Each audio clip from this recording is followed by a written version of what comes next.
Thinking of waiting for the Fed's possible September rate cut before making your next move in the market? Well, that could cost you. So I don't have enough fingers to count how many times I've been told over the past, 2 weeks that I'm going to wait for the September Fed meeting, see the Fed funds rate get cut, and then come lock in rates, buy a new house.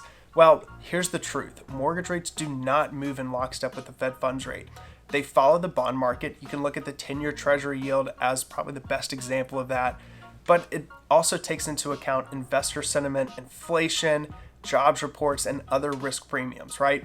So history proves it. In 2024, we went through a Fed rate cut cycle and mortgage rates actually went up. The Fed cut 3 times, rates continue to move up through that trend.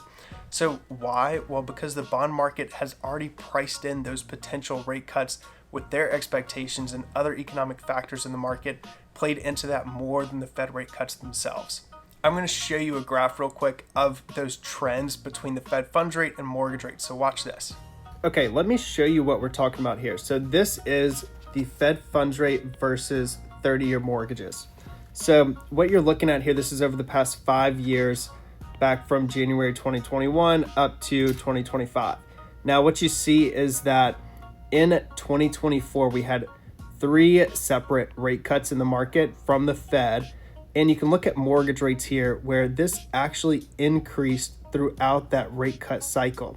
What you're going to see though is that the mortgage market actually started pricing in potential rate cuts ahead of the rate cuts themselves from the Fed. So we saw this in the market ahead of the time, and then as rate cuts happened, mortgage rates were coming up in the market. So not a direct correlation there. This is the most recent data here. So I wanted to show you this just to give you the facts on what happens in rate cut cycles.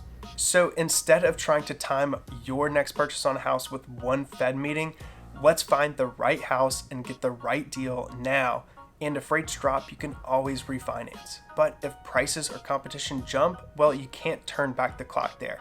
Now look, I track these markets daily, so if you want a strategy that works for you in the real world, not just in the headlines, reach out and let's put a game plan together specific to you.